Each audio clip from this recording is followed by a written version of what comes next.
dan cucunya. Alhamdulillah dalam keadaan sehat. Amin. Ya.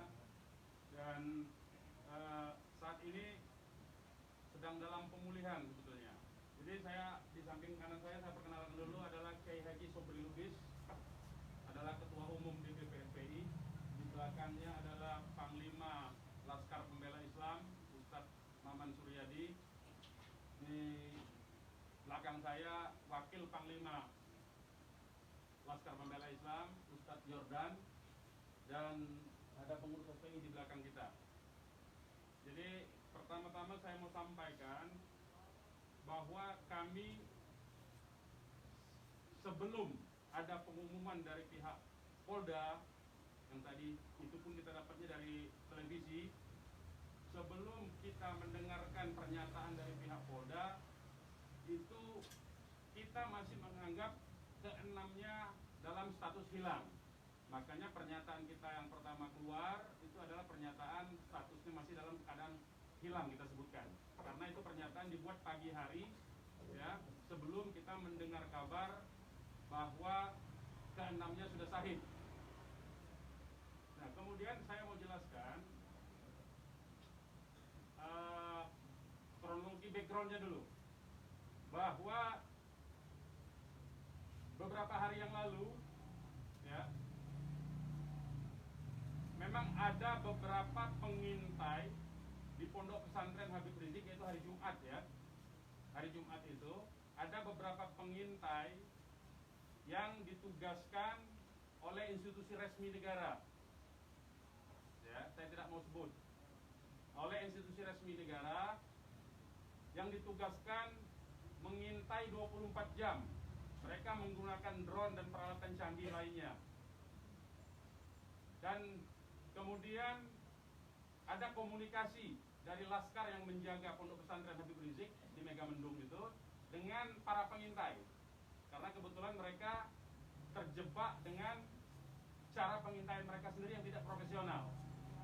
Ada komunikasi antara laskar penjaga Markas Syariah Megamendung dengan para pengintai. Ya. Ada 3 orang yang berhasil dikomunikasikan dan kita mendapatkan semua data-datanya. Ya, data-datanya kita dapatkan semua, identitasnya kita dapatkan semua, dan ternyata pengintaian itu bukan cuma terjadi di Megamendung, di lokasi Pondok Pesantren Habib Rizik, tetapi juga di Petamburan sini. Posisinya di sebelah sana, ya, posisi para pengintai. Ada foto-fotonya kita dapatkan. Kemudian juga di Sentul yang sempat dilakukan aksi demonstrasi. Artinya yang saya mau sampaikan di sini, Habib Rizik sejak kepulangannya memang diintai secara ketat 24 jam. Ada 30 orang. Masing-masing 10 orang di Petamburan, 10 orang di Sentul, 10 orang di Megamendung. Jadi kita sudah tahu sebetulnya. Ya, kita sudah tahu. Nah, setelah proses hari Jumat itu, beliau bersama keluarga meninggalkan tempat istirahat beliau, tempat pemulihan beliau yang tadinya di Megamendung, beliau pindah ke Sentul, ya, pindah ke Sentul. Kemudian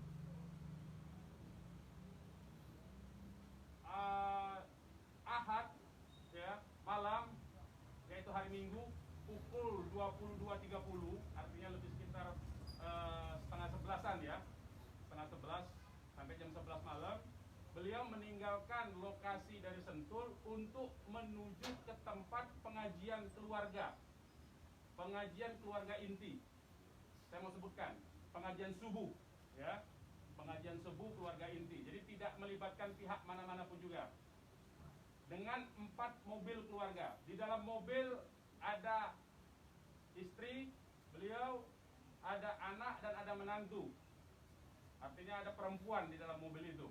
Dan ada cucu beliau, 2 orang masih bayi, 3 orang balita. Ya. Jadi di rombongan Habib Rizik itu ada balita, ada bayi dan masih belum 1 tahun, dan ada balita. Itu yang saya mau tegaskan. Jadi ini adalah perjalanan keluarga biasa. Beliau mau melakukan pengajian keluarga saja, karena biasa pengajian subuh keluarga. Ya. Nah, di dalam perjalanannya lebih kurang pukul 12.30, artinya setengah 1 malam, rombongan beliau dengan dikawal. Beliau menggunakan keluarga menggunakan 4 kendaraan roda 4 dan dikawal oleh 4 mobil juga oleh laskar. Ya. Nah, di dalam perjalanan ada orang yang menguntit sejak dari keluarnya beliau dari Sentul itu. Ya. Terus dikuntit dan akhirnya para penguntit ini berusaha memotong entah apa tujuannya. Kita sebut karena kita tidak tahu apakah dia petugas resmi atau bukan, karena dia tidak berseragam ya, harus disebut tidak berseragam. Ini orang-orang tidak berseragam. Berusaha memotong rombongan ya dan menyetop kendaraan. Nah, para pengawal tentu saja bereaksi untuk melindungi. Ya, untuk melindungi Imam Besar Habib Rizik Syihab. Itu reaksi normal karena memang mereka bertugas untuk mengawal. Reaksi normal. Yang patut diberitahukan kepada teman-teman pers semua bahwa fitnah besar kalau laskar kita disebut membawa senjata api dan tembak menembak. Fitnah itu. Laskar kami tidak pernah dibekali dengan senjata api. Kami terbiasa tangan kosong. Kami bukan pengecut.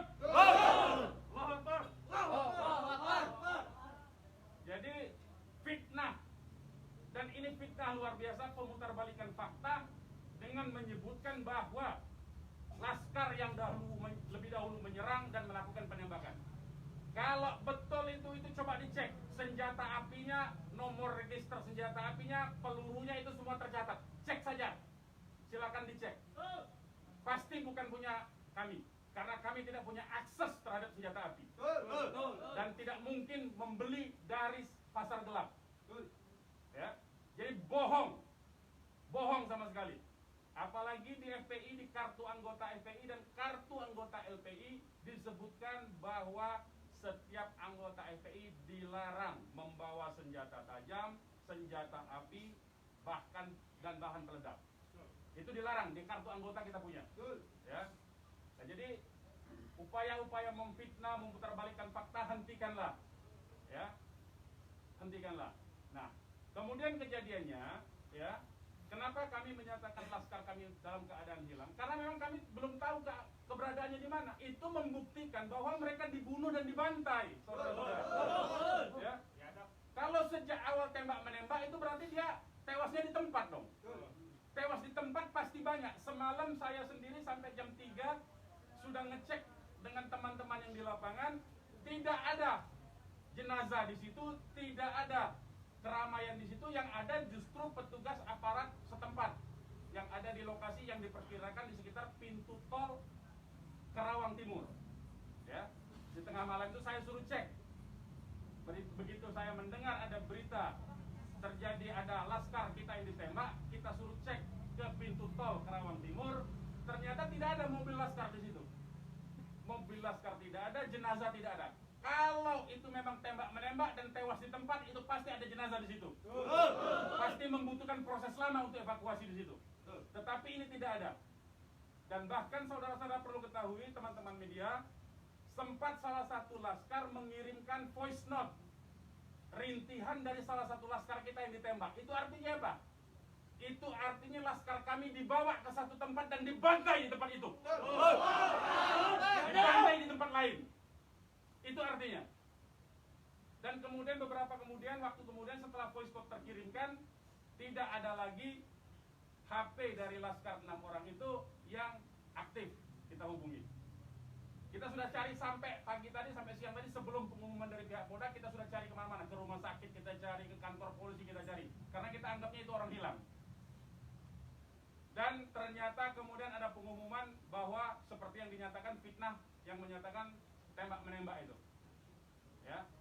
Nah, jadi sekali lagi saya mau katakan tidak betul, ya, berdasarkan fakta-fakta dan kronologi yang saya sampaikan bahwa terjadi tembak menembak dan laskar memiliki senjata api, itu tidak betul sama sekali.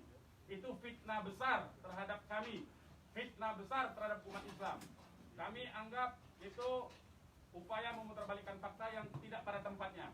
Saudara-saudara harus diperhatikan, ini 6 orang ya, 6 orang wafat di bantai, keluarganya ada satu di dalam, ya, ibunya ada satu di dalam, ada satu orang tuanya laki-laki sedang sholat di masjid, ya. Ini anak-anak kita tahu persis, anak-anak ini hanya bentuk kecintaannya mengawal pimpinan kami, imam besar, hanya bentuk pengabdian, tidak memiliki agenda apapun, tidak memiliki senjata api, tidak memiliki bahan peledak, dan segala macam bentuk senjata lainnya. Dari kami, saya kira itu. Ketua Umum silakan kalau ada yang mau menyampaikan. Silakan. Ya. Untuk pengecekan CCTV di lokasi sudah diminta. Belum kita lakukan karena kita ini masih sibuk sampai dengan siang tadi sebelum ada pengumuman dari pihak Polda, kita masih sibuk memastikan keberadaan 6 orang tersebut. Ya. Jadi kita belum mengecek kemanapun, kita masih menelusuri kemana-mana tempat dari kemungkinan itu dibawa, yaitu apakah rumah sakit, karena kita mendengar ada voice note yang tertembak, kan, rintihan dari salah satu korban yang ditembak, masih sempat didengarkan oleh Laskar yang tetap mengawal, ya. Dan kita belum mengetahui itu sampai hari ini, bahkan sampai detik ini kita belum mendapatkan akses terhadap jenazah. Itu yang patut dicatat. Kita tahu bahwa mereka 6 orang Laskar ini yang syahid ini adalah wafat, baru tahu dari pengumuman, ya, dari pihak kepolisian. Jadi itu yang perlu saya sampaikan. Tapi posisi imam ini di mana sekarang Bang, sudah diketahui? Sampai hari ini saya belum tahu. Kita belum mendapatkan informasi. Ini menunjukkan bahwa bukti konkret bahwa keenam jenazah ini dalam kontrol dan kendali penuh, artinya kan. Kalau memang itu tembak-menembak biasa, tentu itu ada di masyarakat lain. Tentu masyarakat sudah sibuk, sudah ramai di situ. Ini sampai sekarang ini kami tidak mendapatkan akses di mana keberadaan jenazahnya, ya, kondisi lukanya di mana tembak-menembak, berapa lubang pelurunya, kami tidak tahu. Hanya satu-satunya sumber informasi baru bahwa dinyatakan bahwa tewas. Ya. Pak Murahman, berarti terkait dengan penjelasan yang Bapak bilang tadi yang terkait di tol Japek itu, berarti Bapak melihat sendiri bahwa tidak sempat terlihat adanya mayat dalam tol? Saya tidak melihat sendiri, tapi kita tugaskan ada Laskar kita untuk ngecek mulai dari pukul 1:30 ya sampai pukul 3 sampai menjelang subuh kita cek gitu. Tidak ada di situ peristiwa tembak menembak.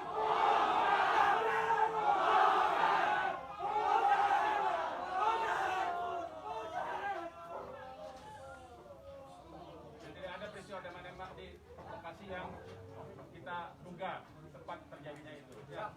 Untuk yang 4 orang yang masih sisa itu kan ada 10 orang katanya yang dikabarkannya. Yang mengawal itu 4 mobil. Jadi lebih dari 10 orang. Berarti yang sisanya itu bakal bisa menjadi saksi, Bang. Insya Allah bisa, ya, insya Allah bisa. Tapi konsentrasinya 2 mobil konsentrasinya terus melakukan pengawalan terhadap Habib Rizik, ya. Yang 2 mobil lagi itu yang berhadapan dan untuk upaya ditangkap oleh pihak yang kita belum tahu sampai sekarang. Tapi diakui oleh mereka itu sebagai polisi, kan. Mestinya kalau polisi, saya mau katakan, kalau polisi dalam upaya penyidikan itu mestinya penyerahan surat, kan surat sudah diserahkan, untuk apa lagi dikuntit? Kan Habib Rizik tinggal datang atau tidak, kan? Kalau tidak datang kan ada upaya-upaya hukum yang mereka gunakan berdasarkan kewenangan mereka. Tidak perlu ada kuntit-menguntit seperti itu, ya. Jadi ini menjadi catatan penting, ya. Ini menjadi catatan penting. Habib Rizik sudah dipanggil dan kita sudah mendatangi hari ini pengacara kita, ya. Jadi tidak ada kaitan itu dengan bahwa Habib Rizik seperti apa, tidak ada. Ya, itu proses mekanisme hukum biasa, ya. Silakan yang lain. Pak, ada langkah-langkah hukum atau langkah apa terkait kejadian ini? Ya tentu begini. Jadi ini tidak boleh ada satupun, ya, warga negara, ya, penjahat sekalipun, ya, itu dibenarkan untuk dilakukan apa yang disebut dengan extrajudicial killing seperti itu. Kalau demikian caranya, berarti lembaga kejaksaan, lembaga pengadilan dibubarkan saja. Cukup kalau polisi menganggap itu penjahat, ditembak, melawan, ditembak, mati, udah kan? Berarti nggak perlu pengadilan. Kita ini negara hukum atau negara kekuasaan, ya. Jadi itu perlu jadi catatan juga. Jadi upaya hukum apa? Upaya hukumnya adalah dalam hal ini disebut secara hak asasi manusia, instrumen hak asasi manusia. Ini disebut dengan extrajudicial killing. Ini pelanggaran berat hak asasi manusia. Mereka yang melakukan proses pembunuhan pembunuhan extrajudicial killing ini, pembunuhan di luar proses hukum ini mestinya diadili oleh pengadilan HAM. Ya, mestinya instrumen yang bergerak adalah Komnas HAM ini. Ya, Komnas HAM. Ya, kita minta Komnas HAM secara terbuka untuk melakukan penyelidikan karena ini jelas-jelas by intention ini, ya. Dan yang dilakukan terhadap Habib Rizik ini terencana, ya. Ya, silakan. Penegasan aja, jadi informasi mengenai meninggalnya anggota Laskar ini itu berdasarkan hasil rilis yang disampaikan Dari pihak Polda, dari pihak Polda, dari pihak Polda, ya dari pihak Polda. Makanya kita menjadi heran, ya. Artinya itu firm mereka dibunuh tuh, ya. Ya. Yang 6 orang itu sendiri identitasnya bisa disebutkan Bang? Yang 6 orang identitas, baik saya bacakan.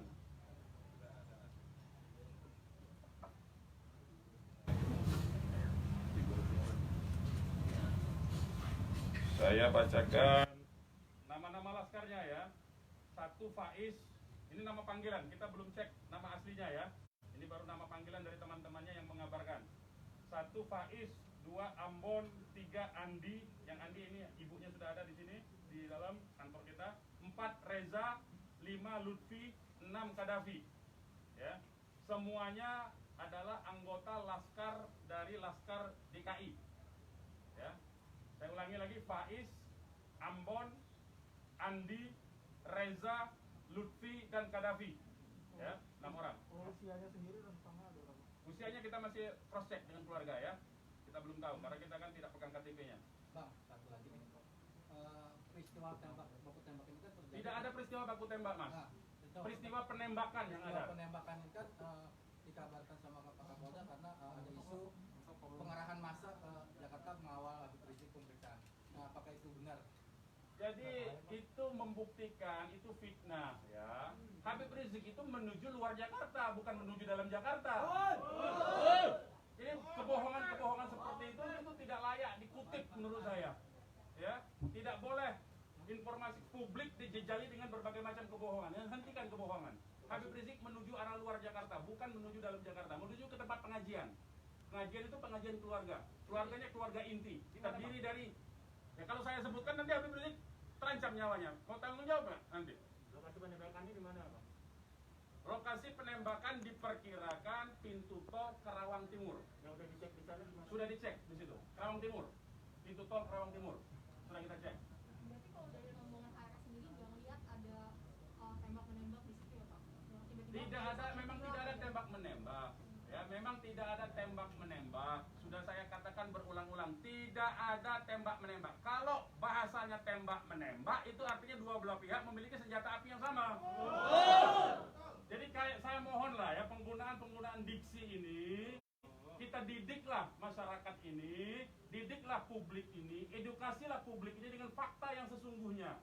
Dari kami menyatakan tidak ada tembak menembak. Kalau konotasinya penggunaan diksi tembak menembak itu dua belah pihak saling memegang senjata api. sempat tindakan dari polisi atau apa? Bagaimana? Salah satu mobil sempat terkena serpi dan sebagainya Pak. Bukan salah satu mobil, 6-6-nya udah tewas sekarang dinyatakan sendiri oleh mereka. Mengakui. Lihat 4 rombongan itu Pak, 4 mobil itu Pak. Satu mobil. Ya, sudah saya katakan tadi, yang mengawal Habib Rizik ini 4 mobil. 2 mobil terus mengawal Habib Rizik menuju tempat pengajian. Yang 2 lah kemudian yang berusaha dihadang oleh OTK ini. Begitu, saudara.